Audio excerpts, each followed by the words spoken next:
I look as Mario. Oh, you know what plushie I gotta try and get next? Gotta get one of Luigi. Got a free Luigi from GameStop, you know? Yeah.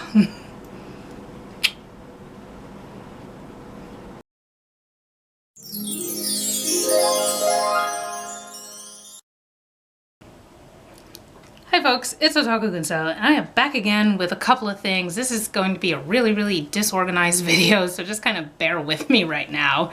I do have something anime related to talk about, and it is this lovely little Christmas sweater with Ryotsu on it, because we love Kochikame up in this house right now. Okay, so this actually has a funny story, and I'm just gonna jump right into that right now.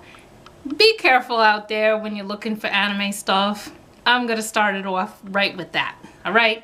So, as we know, I got a little history with Anime Ape and had been getting stuff from them and been very satisfied with them and giving shout outs and all this other type of stuff. And every now and then, like, I'll go to the website, and sometimes if I don't have the like the bookmark on hand, I'll just like search it up and get the website like right then and there, right?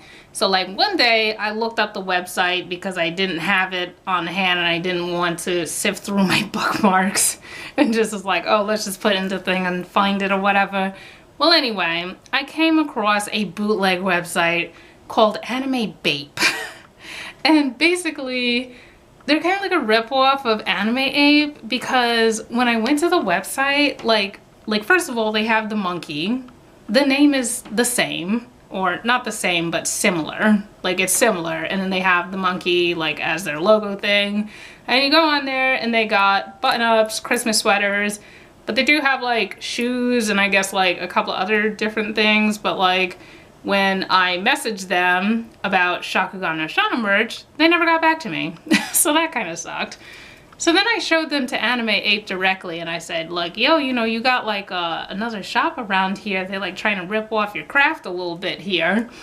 And, you know, like I had found the Kochikame shirt on there, and they were selling that. So I showed that to Anime Ape, and then all of a sudden, like a couple days later, they pop up with the Anime Ape, or no, they pop up with the Kochikame shirt. So I was like, okay, you know what? I'm gonna get this from Anime Ape, because at least I trust them to do the right thing. Like if I order from this other website, like they're not even gonna, they probably won't even send us stuff. And then when I look through the reviews and try to look them up and everything, a lot of people say that they were a ripoff, that they never answered them, they never got their stuff, they, you know, they just kind of took the money and ran, and you know, and all that kind of stuff.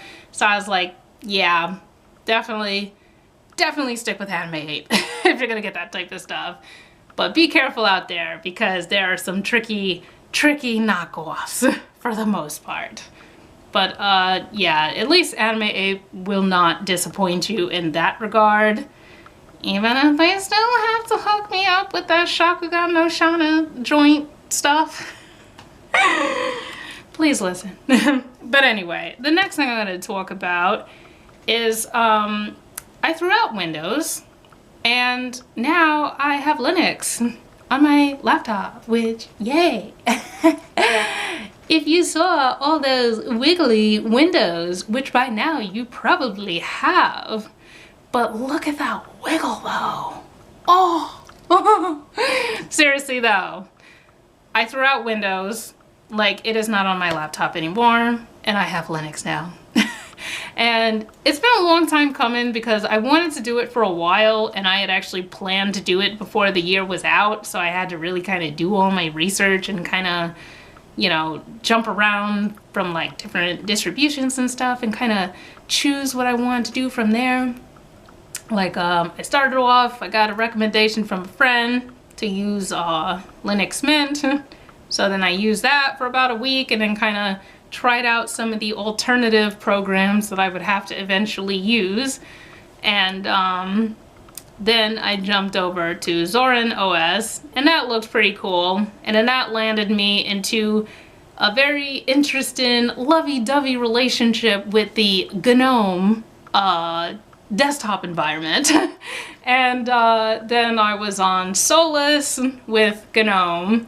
I was also on Fedora with GNOME. Although Fedora, I had some issues with. It was a little...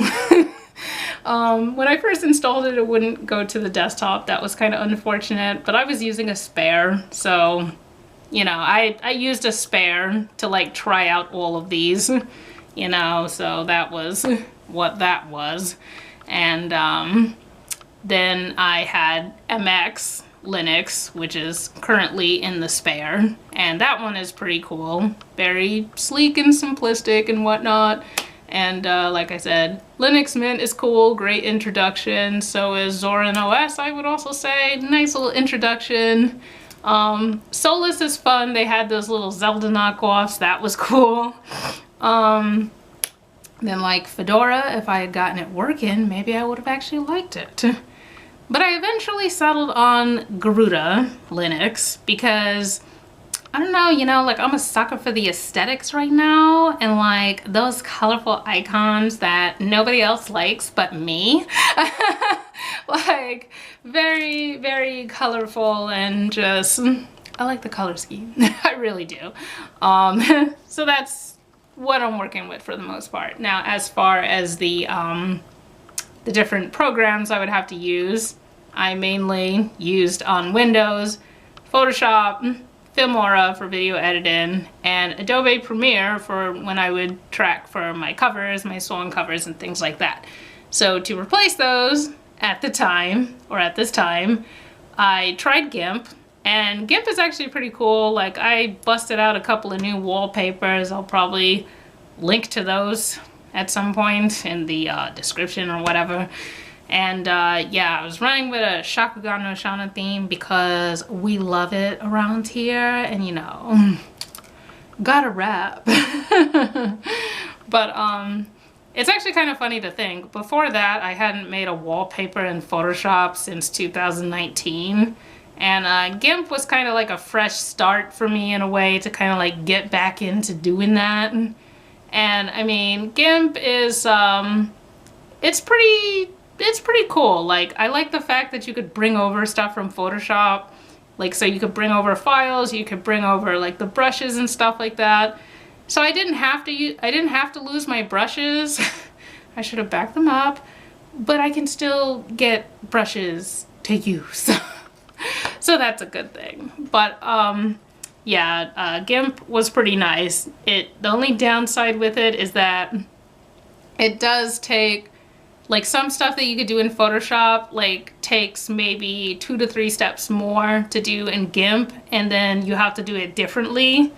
So, like, for example, like with the text, I always have issues with text and typography. That was, like, always my weakness back then. Ugh, can't stand it. But anyway, like, to do, like, a drop shadow type effect with the text, which is, I think, I did like a drop shadow, or I tried to do a drop shadow and do like a bevel emboss type thing on the wallpaper I made for Wilhelmina. I had to duplicate the layer and then put the emboss or bevel or whatever on the top layer, and then I had to do some blending options. And I mean, with Photoshop, you can just do it like all in the same on the same layer, and you don't have to rasterize it. Like, with GIMP, you'll have to rasterize the text, but then to rasterize the text is something different too. So, I mean, it's not bad, but like, it's just different. Like, it's just like, gotta kind of get used to it. But it is a good program. It is pretty solid.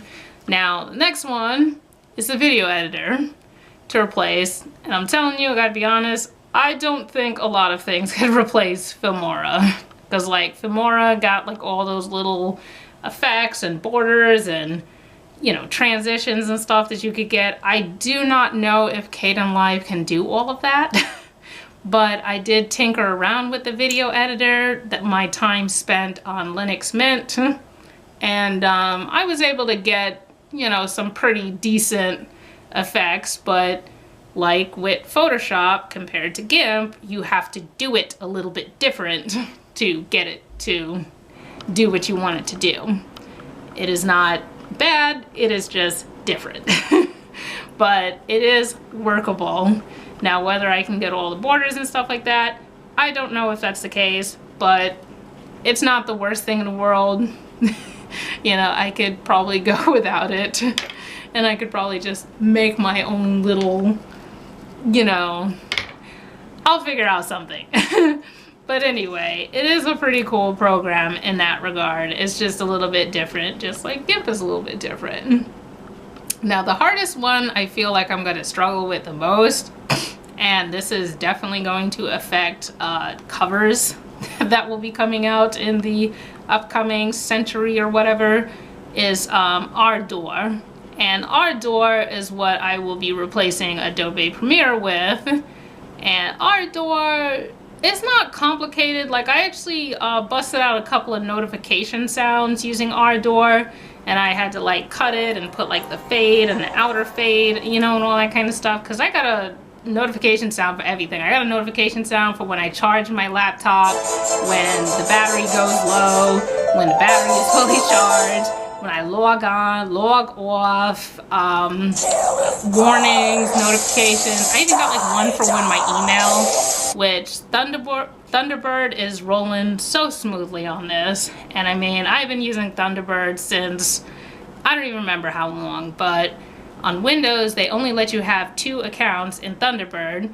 With Linux, I could have all of my emails. I have multiple emails, and I could just keep track of them all in that one little Thunderbird app thing. And that's amazing. Like, I'm really satisfied with that. You know, and like, obviously, because I already use Firefox, like, that's not an issue to be had either. Still gotta get used to doing stuff with the command line and not potentially breaking my system by putting things in there that I have no business putting in there. But so far, the only issue that I have found that I've had with Linux is my audio.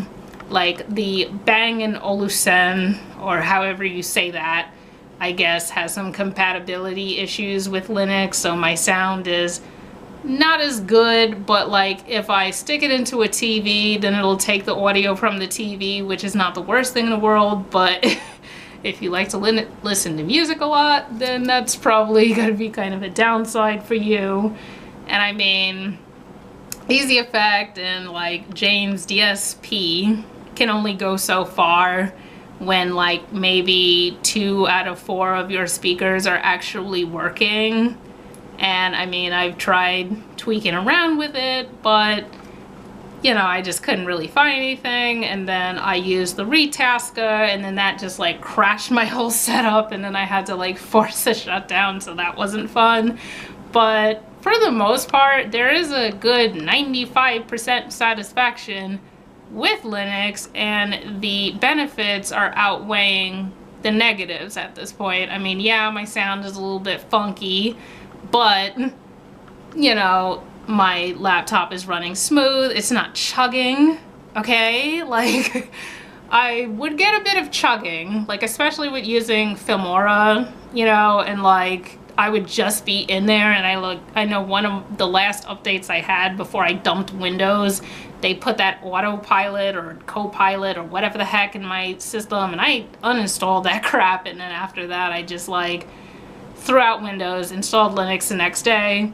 But I mean, the update before that, like, my stuff was starting to get slow, and that was kind of a problem. And like I said, I would get the chugging with, you know, like Filmora and like Photoshop, and you know, having all that open at the same time. It's like, why is it chugging? Why? Like, why? But I mean, it's cool though. It really is cool. I am satisfied with this. And who knows, I might go even deeper in. But like I said, I gotta get used to that command line life a little bit more, okay? But until next time on this, because this was a very disorganized, and I don't even know how long I've been talking for. But yeah, until next time, folks. All right, later.